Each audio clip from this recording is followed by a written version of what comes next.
이 시간 우리가 살펴볼 말씀이 팔복 중에서 예수님 말씀하신 팔복 중에서 여섯 번째 복을 살펴보려고 하는데요. 바로 마음이 청결한 자의 복입니다.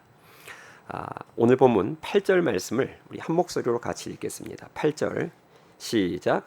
마음이 청결한 자는 복이 있나니 그들이 하나님을 볼 것이며. 아멘. 자, 마음이 청결한 자가 복이 있다. 그리고 그들이 하나님을 볼 것이다.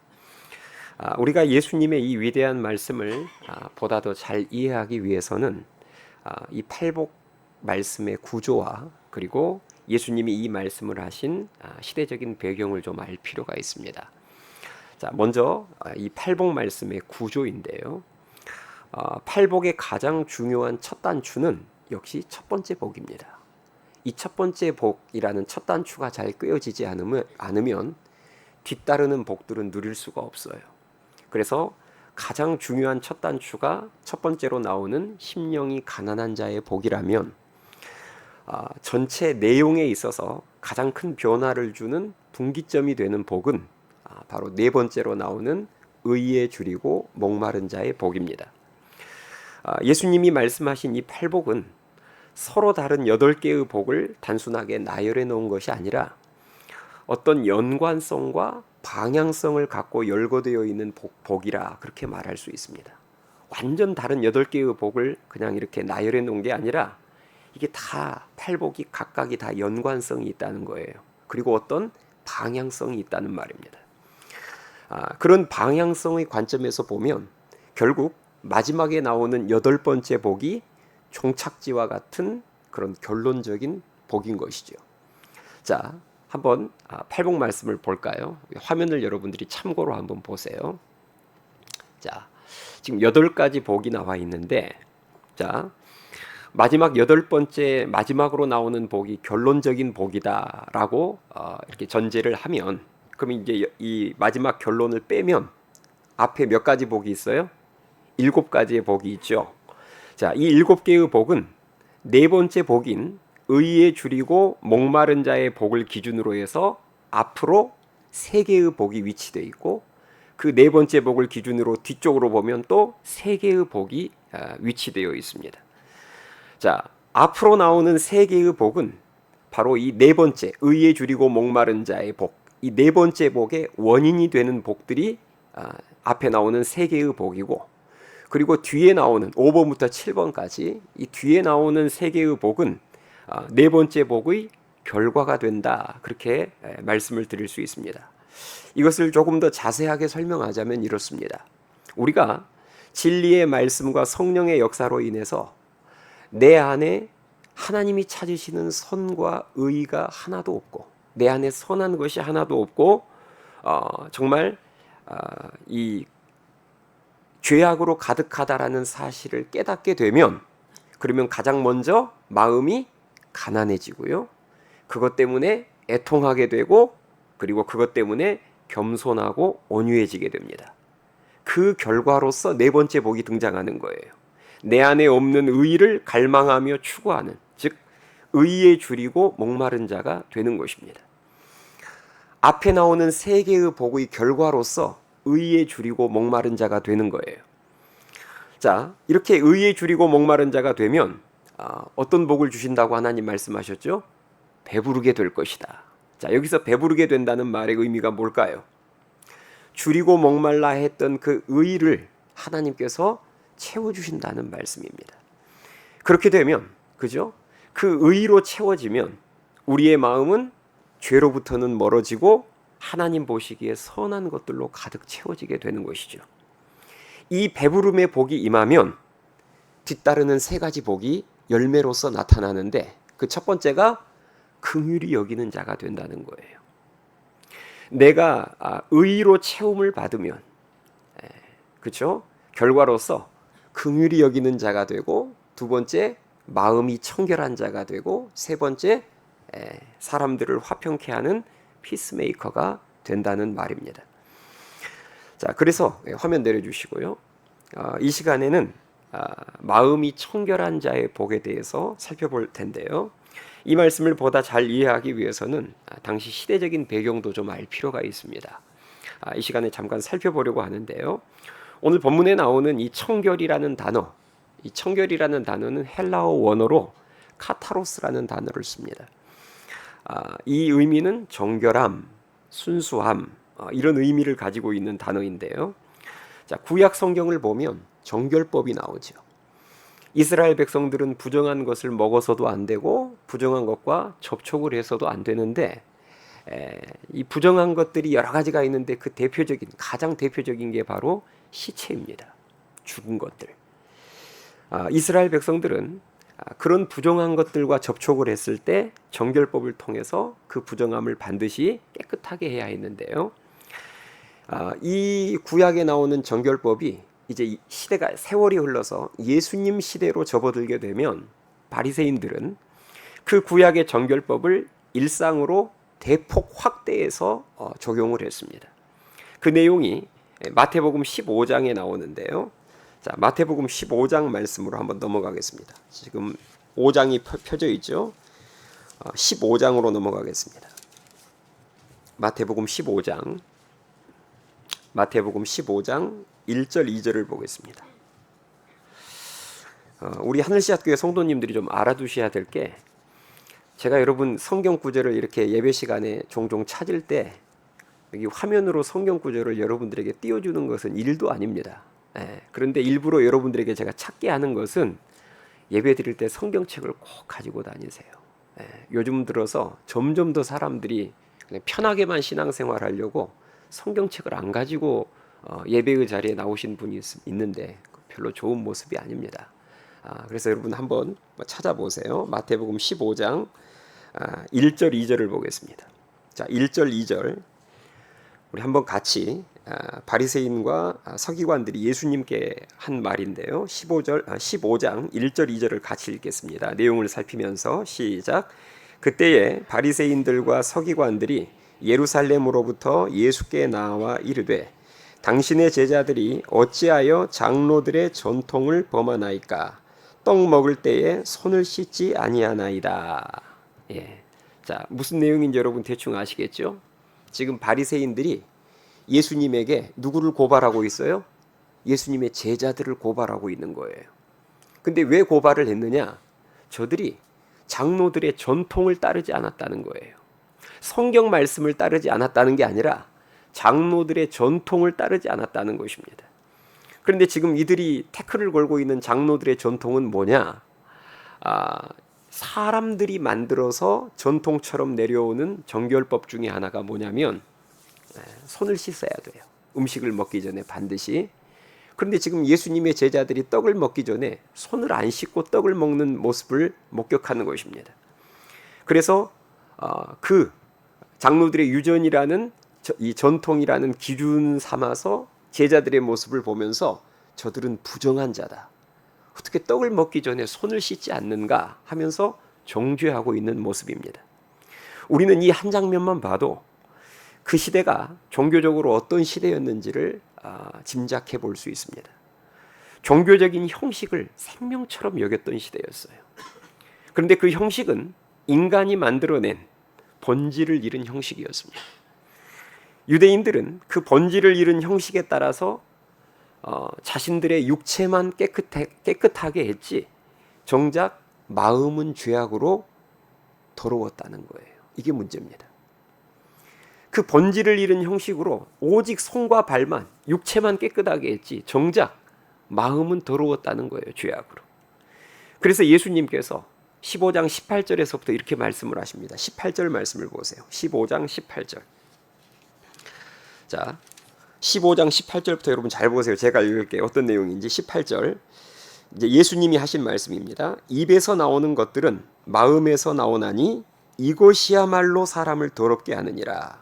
마음에서 나오는 것은 악한 생각과 살인과 간음과 음란과 도둑질과 거짓 증언과 비방이니 이런 것들이 사람을 더럽게 하는 것이요 씻지 않은 손으로 먹는 것은 사람을 더럽게 하지 못하느니라. 아멘. 자, 예수님은 이처럼 인간이 만들어낸 정결법을 지키면서 스스로 청결한 자라고 생각하고 있는 그런 바리새인과 같은 사람들을 염두에 두시고 오늘 6번째 복을 선포하신 거예요. 진짜 복 있는 사람은 손과 발을 정결법에 따라서 잘 씻는 자가 복 있는 자가 아니라 무엇이 청결한 자가? 마음이 청결한 자가. 무슨 말인지 아시겠죠? 너희들처럼 죄악으로 마음은 더러운 채 그 손과 발만 잘 씻는 사람이 복 있는 자가 아니라 마음이 청결한 자가 진짜 복이 있는 자라는 것입니다. 아멘이 되십니까? 그래서 예수님이 이 말씀을 하신 거예요. 마음이 청결한 자가 복이 있나니 그들이 하나님을 볼 것이며, 마음이 깨끗해야 하나님을 보는 복을 누린다는 것입니다. 여기서 하나님을 본다는 것은 우리들의 이 육안으로 하나님을 본다는 말이 아니에요. 여기서 하나님을 본다라는 말은 하나님을 더 알게 된다라는 말이고, 그리고 하나님과 더 깊은 만남을 갖게 된다라는 말입니다. 저는 우리 하늘시앗교회 모든 성도들이 마음이 청결한 자가 되어서 하나님을 보다 더 알아가고, 그리고 하나님과 더 깊은 만남의 복을 누리실 수 있기를 주님의 이름으로 축원합니다. 자, 그렇다면 다음으로 마음이 청결하다라는 것에 보다 더 구체적인 의미를 알아야 되겠죠. 도대체 어떤 마음이 주님 보시기에 청결한 마음일까? 이걸 알아야 되겠죠. 어떤 마음이 주님 보시기에 청결한 마음일까? 두 가지 살펴볼 텐데요. 첫 번째로 청결한 마음은 순수한 동기를 가지고 있는 마음을 말합니다. 당시 바리새인들의 신앙생활을 우리가 들여다보면, 이 성경에 나오는 바리새인들의 신앙생활을 들여다보면 율법을 지키는 철저함과 완벽함은 있었지만 그 마음의 동기가 순수하지 못했습니다. 이 바리새인들이 의를 행하고 구제를 하고 기도를 하고 금식을 하는 동기가 순수하지 못했어요. 그래서 이 바리새인들은 사람들에게 보이기 위해서 의를 행했고, 사람들에게 영광을 받기 위해서 구제를 했으며, 사람들에게 보이려고 일부러 큰 길에 서서 기도를 했고요. 자신들이 금식한다는 사실을 주위 사람들에게 널리 알리기 위해서 일부러 얼굴을 흉하게 하고 슬픈 기색을 보이면서 금식을 했습니다. 동기가 잘못되어 있는 거죠. 하나님을 사랑해서 하나님께 보이기 위해서 했던 것들이 아니라 사람에게 보이고 사람에게 인정받고 자랑받고 싶어서 이 일련의 모든 종교적인 행위들을 했다는 말입니다. 오늘날로 말하자면 성도들에게 인기를 얻어서 교회에서 권사가 되고 안수집사가 되고 장로가 되려고 구제하고 기도하고 금식하고 이런 것들을 했다는 거예요. 이렇게 신앙의 동기와 목적이 순수하지 못하면 이것이 마음이 청결하지 못한 것이고, 그렇게 되면 아무리 오랜 기간 교회를 다녀도 신앙이 성장할 수 없습니다. 하나님을 깊이 있게 만날 수가 없어요. 그래서 바리새인들이 하나님이신 예수님을 알아보지 못하고 십자가에 못 박아 죽여버린 것입니다. 하나님이신 예수님이 내 눈앞에 서 계셔도 마음이 청결하지 못하면 이분이 메시아인 줄, 이분이 하나님이신 줄 모르고 못 박아 죽여버리더라는 말이에요. 그러므로 우리가 하나님을 보다 더 많이 알아가고 깊이 있게 만나기를 원한다면 마음이 청결해야 합니다. 하나님을 찾는 동기가, 교회에 나오는 이 예배의 자리에 나오는 동기가 순수해야 된다는 말이에요. 자신의 죄 문제 때문에, 내 안에 있는 그 더러운 죄 문제 때문에 이 죄 문제 해결하기 위해서 예배의 자리에 나오는 사람은, 그 사람은 틀림없이 예수님을 깊이 있게 만날 것입니다. 왜요? 동기가 너무 순수하니까. 너무 바른 동기로 하나님 앞에 나온 거잖아요. 그런 사람들은 하나님을 정말 깊이 있게 만날 거예요. 예수님을 정말 사랑하게 될 것입니다. 그러나 자신의 죄 문제에는 별로 관심이 없고 오직 세상적인 성공과 사람들의 인정을 받을 목적으로 교회에 나오면 하나님을 깊이 있게 만날 수도 없고 오히려 시험에 들 일이 훨씬 많을 것입니다.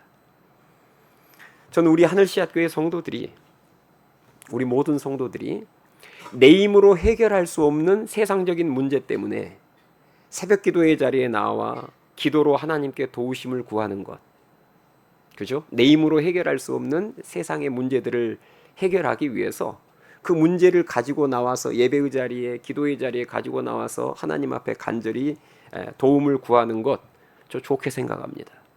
당연히 내가 해결할 수 없는 문제가 있으면 그 하나님 앞에 가지고 나와서 하나님께 기도로 도움을 구해야 맞죠.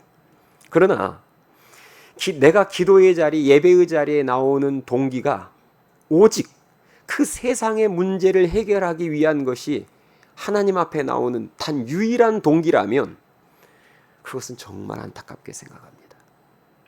사실 그것은 바람직한 신앙생활이라고 말할 수 없어요.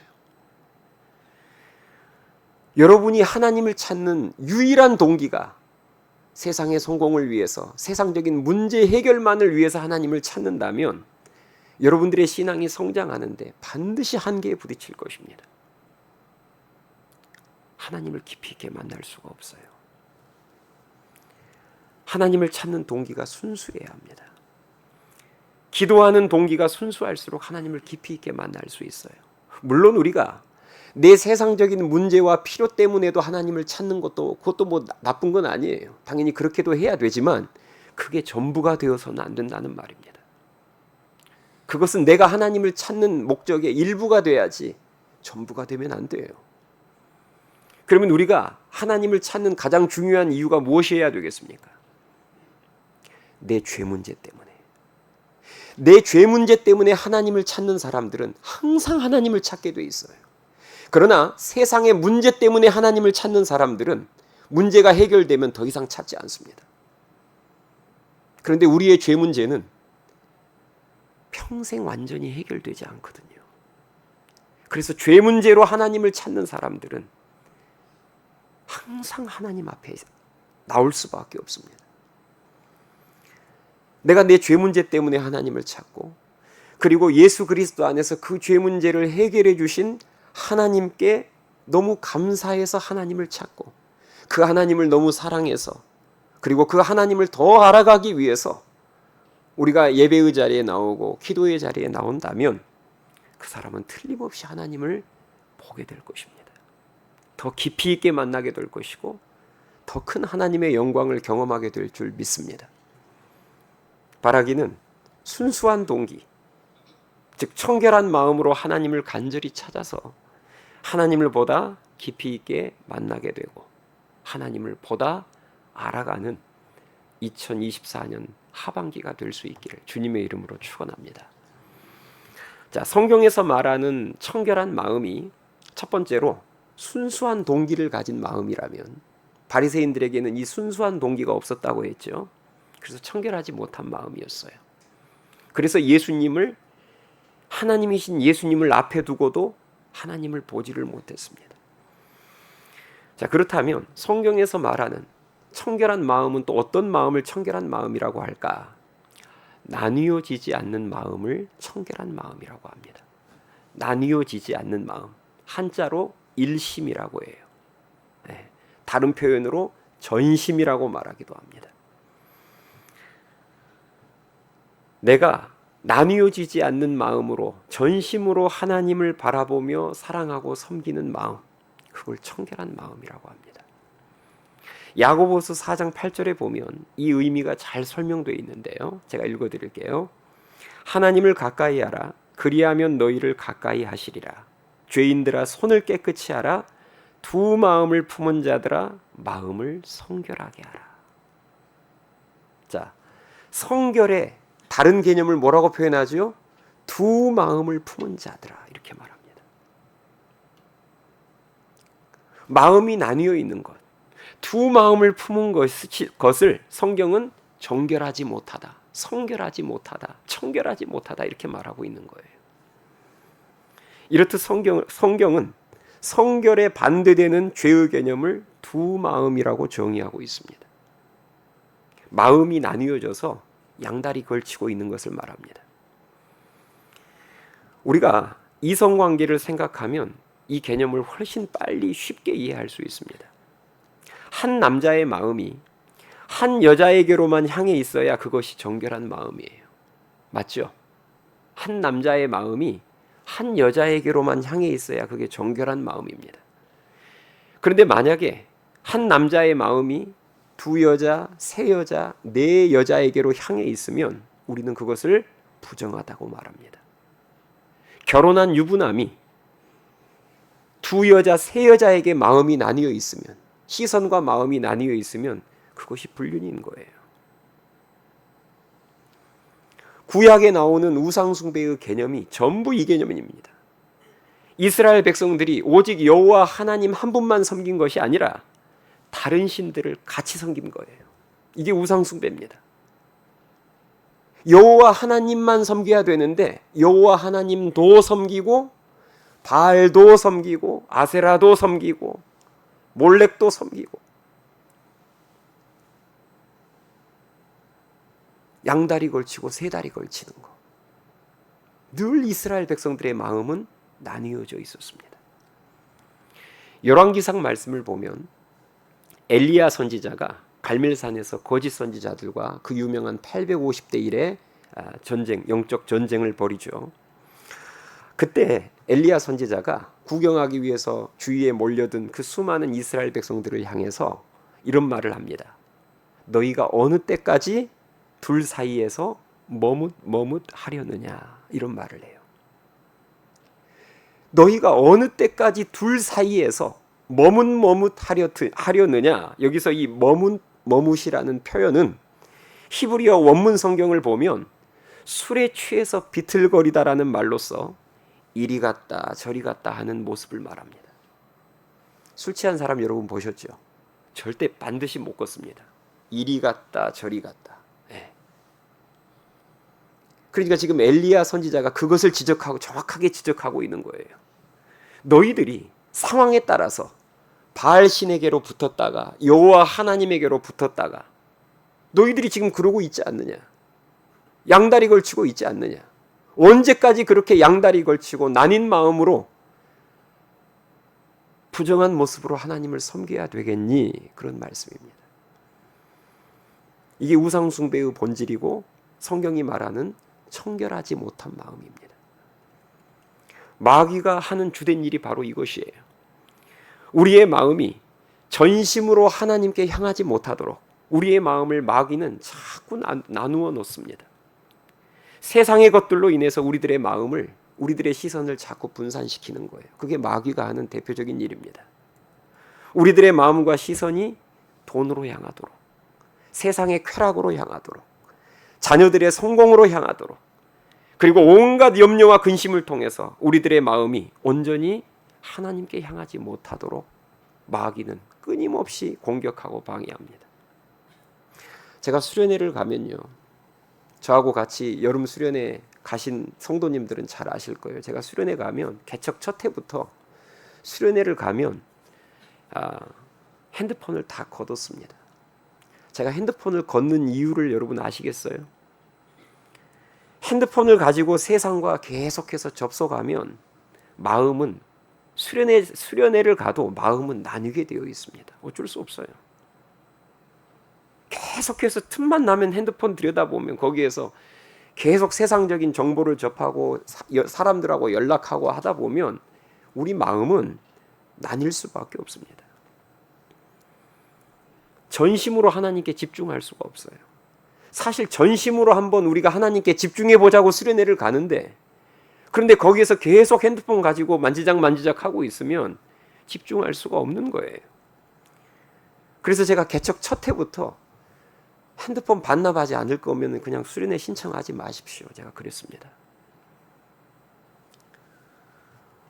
우리가 나뉘지 않는 청결한 마음으로 오직 하나님만을 바라볼 때, 하나님만을 간절히 찾을 때 하나님을 깊이 있게 만나는 역사가 있게 됨을 믿으실 수 있게 바랍니다. 잠언 8장 17절에 보면 이런 말씀이 나와요.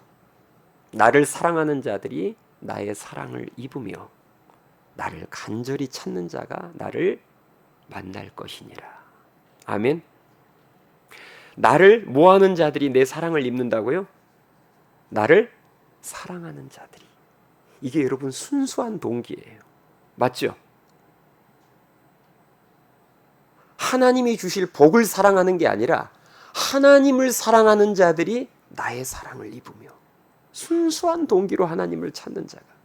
이번에 여름 수련의 주제가 뭔지 아세요? 성령님 당신을 갈망합니다. 이 의미를 아시겠어요? 성령님이 하나님이시잖아요.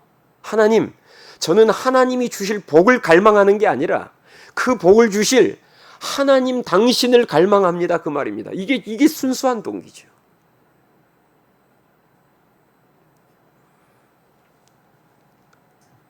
나를 사랑하는 자들이 나의 사랑을 입으며 나를 간절히 찾는 자가. 여기서 간절히 찾는다는 의미는 또 다른 표현으로 하자면 일심으로, 전심으로 하나님만 바라보며 찾는 자가 나를 만날 것이니라. 아멘이 되세요? 하나님께서 요나 선지자를 캄캄한 물고기 뱃속에 넣으셨어요. 여러분, 물고기 뱃속 우리 안 들어가 봐서 모르죠. 그러나 상상은 가능하죠. 물고기 뱃속은 캄캄해서 아무것도 보이지 않는 곳입니다. 맞죠? 물고기 뱃속은 캄캄해서 아무것도 보이지 않는 곳이에요. 그래서 오직 누구만 바라봐야 되는 곳이에요? 예, 아무것도 바라볼 수가 없으니 오직 하나님만 생각하고 하나님만 바라봐야 되는 곳이 물고기 뱃속입니다. 결국 물고기 뱃속이라는 이 고난의 장소는 요나의 마음이 청결해지는 장소였어요. 오직 하나님만 바라보고 하나님만 의지할 수밖에 없는 장소. 그래서 요나가 그 물고기 뱃속에서 이전에 하지 않았던 간절한 기도를 하나님 앞에 올려드리게 됩니다. 이것이 바로 하나님께서 때때로 우리를 고난이라는 광야에 던지시는 이유예요. 우리를 때때로 고난이라는 물고기 뱃속으로 우리를 집어넣으시는 이유가 바로 여기에 있습니다. 세상으로 분산되었던 마음과 시선을 오직 누구에게 고정하라고?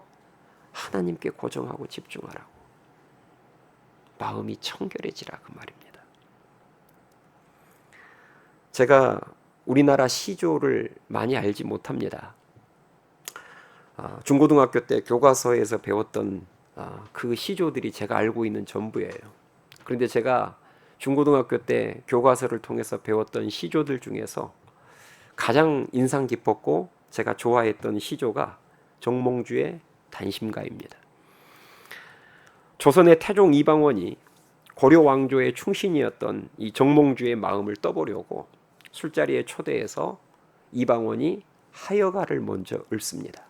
이런들 어떠하리 저런들 어떠하리 하면서 하여가를 먼저 읊어요. 이방원은 비록 자신과 뜻이 다른 정몽주였지만 이 정몽주가 워낙 뛰어난 학자이자 정치가였기 때문에 그와 함께 조선 왕조를 세우고 싶은 마음에 하여가를 통해서 자기 마음을 표현한 거예요. 오늘날로 말하자면 나 너 스카우트 하고 싶어. 나랑 같이 조선 왕조 세우자. 이런 말이죠. 이방원이 하여가를 읊고 나자 이방원의 마음을 눈치챈 정몽주가 그에 대한 답가로 그 유명한 단심가를 읊습니다. 단심가 내용 여러분 잘 아시지만 제가 다시 한번 읽어드릴게요. 이 몸이 죽고 죽어 100번 고쳐 죽어 백골이 진토되어 넋이라도 있고 없고 임향한 일편단심이야 가실 줄이 있으랴. 자기가 100번 죽는 한이 있더라도 고려 왕조를 향한 사랑과 충성심은 변함이 없다는 그런 고백이었습니다. 이것이 바로 나뉘지 않는 한 마음이에요. 청결한 마음입니다. 정몽주는 이 시조를 읊고 지금 이방원 앞에서 이 시조를 자기가 읊고 나면 자신의 목숨이 위태로워질 것이라는 것을 누구보다 잘 알고 있었어요. 결국 스카우트 제의를 거절하면 이방원이 나를 죽일 수밖에 없다는 것을 누구보다 잘 알고 있었습니다. 그럼에도 불구하고 그는 한 왕조를 향한 자신의 흔들리지 않는 사랑과 충성을 담담하게 단심가를 통해서 고백한 후에 선주교라는 다리에서 이방원이 보낸 자객들에게 죽임을 당합니다. 성경에도 보면 이와 비슷한 내용이 성경에도 나오죠. 다니엘서 3장에 보면 느부갓네살 왕이 다니엘의 세 친구들에게 자신이 세운 금신상에게 절할 것을 요구했을 때, 다시 말해서 우상을 섬길 것을 요구했을 때, 다니엘의 세 친구들은 오직 여호와 하나님만을 섬길 것을 분명하게 밝히면서 자신들은 풀무불에 던져져서 죽는 한이 있더라도 왕이 세운 금신상에게는 절하지도 않고 섬기지도 않을 것임을 말하고 결국 풀무불 속에 던져집니다. 이것이 바로 나뉘지 않는 마음, 청결한 자의 모습입니다. 청결한 마음인 거예요. 이 마음이 세 친구들에게, 이 청결한 마음이 있었을 때 그들은 풀무불 속에서 살아 역사하시는 하나님을 생생하게 체험합니다. 맞죠? 하나님을 보게 돼요. 하나님을 만나게 되고 하나님을 더 알아가게 됩니다. 역대하 16장 9절 말씀에 보면 이런 말씀이 나옵니다. 여호와의 눈은 온 땅을 두루 감찰하사 전심으로 자기에게 향하는 자들을 위하여 능력을 베푸시나니. 여호와의 눈은 온 땅을 두루 감찰한대요. 지금도 하나님께서 계속해서 살펴보고 계신다는 거예요. 누구를 찾고 계시는 거죠. 그런데 누구를 찾는다고요? 전심으로 자기에게 향하는 자들. 전심, 나뉘지 않는 마음으로. 다시 말해서 마음이 청결한 자를 찾고 계시고 그러한 자들에게 당신의 능력을 베푸신다고 하나님은 분명히 말씀하셨습니다. 여러분이 성경을 읽을 때마다, 찬양을 하고 기도를 하고 예배를 드릴 때마다 살아계신 하나님을 정말 깊이 있게 만나기를 원하십니까? 그 크신 하나님을 여러분들이 오늘도 이 예배 시간을 통해서 더 알아가기를 원하십니까? 그러면 마음이 청결한 자가 되어야 할 줄 믿습니다. 내 마음은 청결하게 하지 않으면서 여러분들이 제 아무리 이곳저곳 교회를 옮겨 다녀 봐야 하나님 깊이 있게 만날 수 없습니다. 내 마음이 청결해야 돼요. 내 마음이 청결해지는 것, 내가 청결한 자가 되는 것, 이것은 우리들의 결단과 의지만으로는 되지 않습니다. 성령 하나님이 도와주셔야 돼요. 진리의 말씀과 성령의 역사 가운데 먼저 마음이 가난해져야 되고, 첫 번째 복이죠. 여기서부터 모든 복이 시작됩니다. 성령의 역사와 진리의 말씀 가운데 내 마음이 진짜 가난해져야 되고, 내 죄 때문에, 풀리지 않는 일 때문이 아니라, 상대의 죄 때문이 아니라 내 죄 때문에 애통하는 자가 되어야 되고, 마음이 겸손하고 온유해져서 의에 줄이고 목마른 자가 되었을 때 우리의 마음은 청결해지는 것입니다. 오늘 말씀을 정리하겠습니다. 예수님은 오늘 말씀을 통해서 마음이 청결한 자가 하나님을 볼 것이다, 이렇게 말씀하셨어요. 마음이 청결하다는 것은 제가 앞서 말씀드린 것처럼 하나님을 찾는 동기가 순수한 것을 말하고 있고, 또 하나는 나뉘지 않는 마음, 일심, 전심을 말합니다. 온 마음을 다해서 하나님을 찾는 것을 말해요. 이 마음이 청결한 자를 하나님은 지금도 찾고 계시고 그러한 자에게 자신을 나타내시고 능력을 베푸세요. 그러나 우리가 만약에 마음이 청결하지 않으면 바리새인들처럼 예수님 앞에서도 하나님을 보지 못합니다. 맞죠? 마음이 청결하지 않으면 다른 사람들은 예배의 자리에 나와 다 하나님의 음성을 듣고 하나님을 만나더라도 내 마음이 청결하지 않으면 예배의 자리에 나와도 하나님을 만나지 못해요. 신앙생활을 아무리 오래 해도 하나님을 더 알 수가 없습니다. 그래서 우리는 성령의 역사 가운데 내가 마음이 청결한 자가 될 수 있게 도와달라고 하나님 앞에 간절히 구해야 될 줄 믿습니다. 그리고 고난의 자리가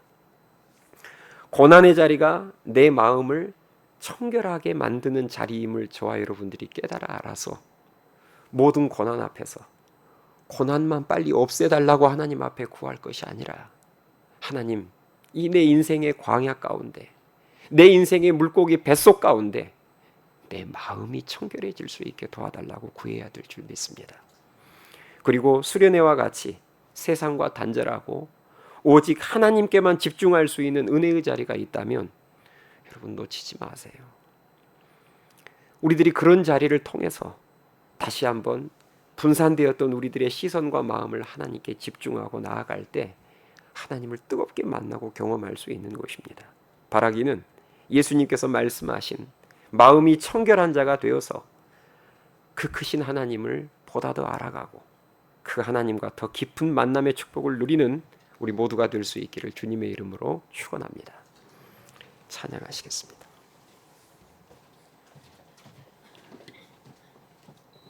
우리 시간에 오늘 주신 말씀을 생각하면서 우리 찬양하실 텐데요. 정결한 마음 주시옵소서. 우리 다윗이 밧세바와의 죄를 회개하면서 지었던 시편 51편에 근거한 찬양입니다.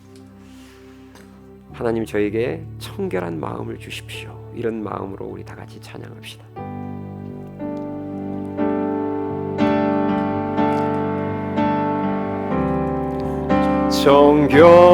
정결한 마음 주시옵소서. 오 주님,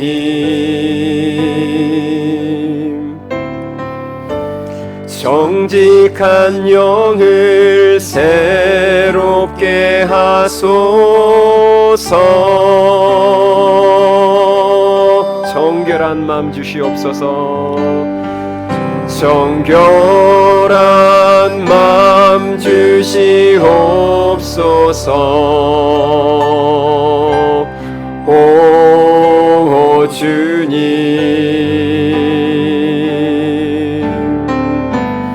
정직한 영을 새롭게 하소서.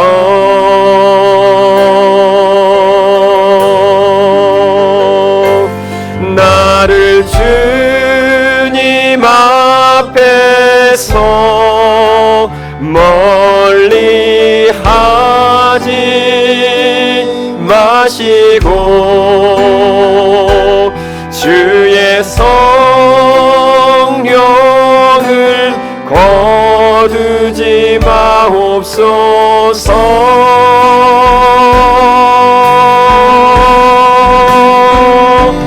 그 구원의 기쁨 다시 회복시키시고 변치 않는 맘 내 안에 주소서.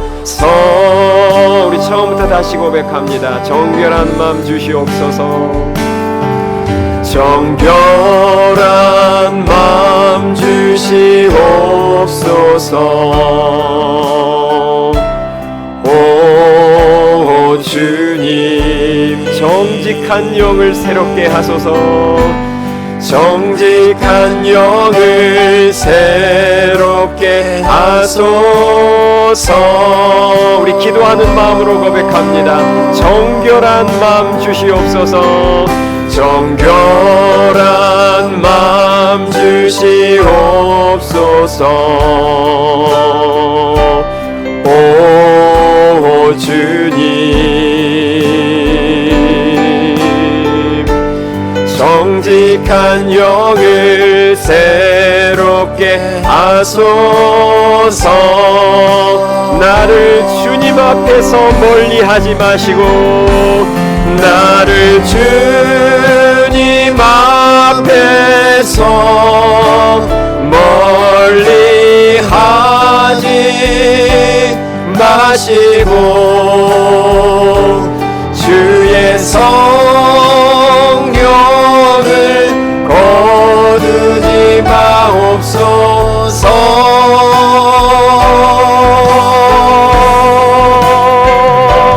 그 구원의 기쁨 다시 회복시키시고 변치 않는 맘 내 안에 주소서.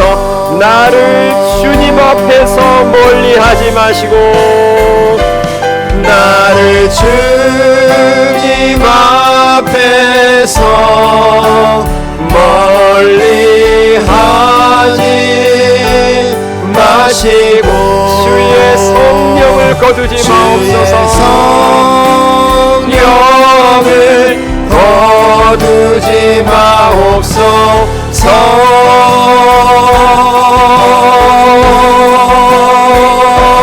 그 구원의 기쁨 다시 회복시키시고